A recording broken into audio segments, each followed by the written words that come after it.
Supreme court के वरिष्ठ अधिवक्ता महमूद पिराचा रामपुर पहुंचे। उसके बाद जिला कलेक्ट्रेट पहुंचे और उन्होंने निर्दलीय नामांकन पत्र दाखिल किया।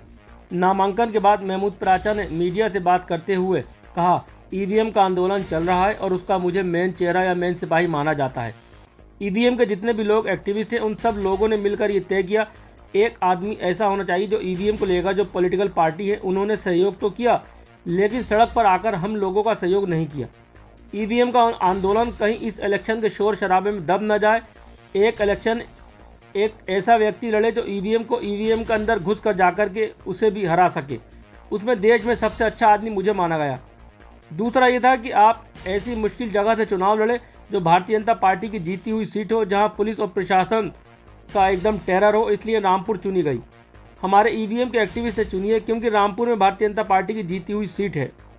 का आंदोलन चल रहा है जिसका मुझे मेन चेहरा या मेन सिपाही माना जाता है। वो पूरे ईवीएम के जो भी जितने भी लोग एक्टिविस्ट हैं उन लोगों ने ये पूरा सब ने मिलकर तय किया कि एक आदमी हमें ऐसा चाहिए जो पॉलिटिकल पार्टीज जो हैं सारी उन्होंने सहयोग तो किया लेकिन सड़क पे आके सहयोग नहीं किया हम लोगों का। तो ये ईवीएम का आंदोलन जो है कहीं ये इस शोर शराबे में इलेक्शन के दब ना जाए। तो एक इलेक्शन एक ऐसा व्यक्ति लड़े जो ईवीएम को ईवीएम के अंदर जाके भी घुस के भी हरा सकता है। उसमें सबसे देश में सबसे अच्छा आदमी मुझे माना गया। दूसरा ये था कि आप ऐसी मुश्किल जगह से चुनाव लड़ें जो भारतीय जनता पार्टी की जीती हुई सीट हो, जहां पुलिस और प्रशासन का एकदम डर और टेरर हो, क्योंकि इन दोनों चीज़ों को भी दूर करने में संवैधानिक और कानूनी रास्ते से आप सबसे अच्छे आदमियों में से एक माने जाते हो देश के। तो इसीलिए रामपुर चुनी गई है, सारे ईवीएम के एक्टिविस्ट ने चुनी है ये कि रामपुर में, क्योंकि भारतीय जनता पार्टी की जीती हुई सीट है, तो कोई भी जो भारतीय जनता पार्टी के खिलाफ जो कैंप है उसको कोई नुकसान नहीं होगा इस सीट को लड़ने से। पहली बात सबसे महत्वपूर्ण ये। दूसरी बात ये कि यहाँ पे जो इतने सीनियर लीडर हैं, आपने भी उनके बारे में बताया भी, उन्होंने एक बहुत ही मार्मिक पत्र लिखा यहाँ की ज़मीनी हालात के बारे में कि यहाँ के जो अधिकारी थे 3 साल की जगह उन्हें 5 साल तक इसीलिए रखा गया कि वो चुनाव में वैसी ही गड़बड़ी और धांधली कर सकें जिस तरीके की पिछली बार की गई थी।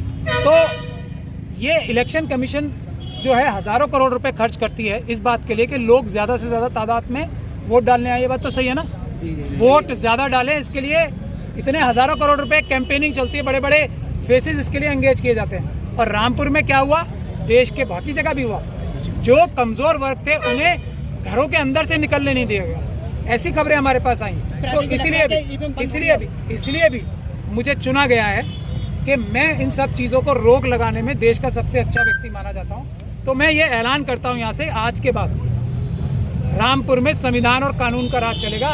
किसी की गुंडाई, चाहे वो वर्दीधारी गुंडे हो या दूसरी तरह के गुंडे हो, गुंडाई नहीं चलेगी। इस बात का ऐलान करने में आया।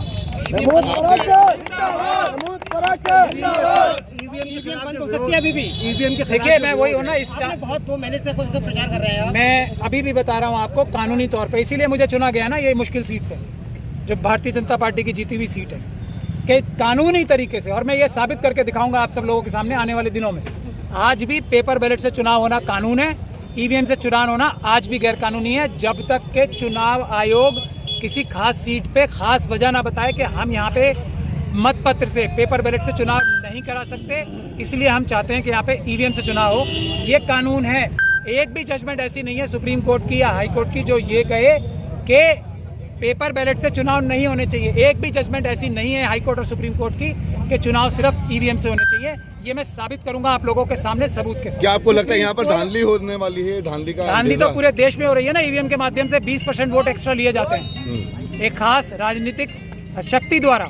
इसी के खिलाफ समाजवादी ने यहाँ से यूँ बाइकाट करा कि यहाँ पर धांधली का आरोप लगाया पिछले। मैं वही धांधली खत्म करने के लिए मुझे देश में सबसे अच्छा व्यक्ति माना जाता है। आपने आजम खान के साथ क्यों ऐसा साथ करके लड़ा, चुनाव नहीं लड़ा? नहीं, मैं तो सब जो लोग आरएसएस और बीजेपी के खिलाफ हैं उनके सबके साथ हैं, उन्हीं की तो लड़ाई लड़ रहे हैं हम। एक और आरएसएस और बीजेपी से भी हमारी कोई जाति दुश्मनी थोड़ी है।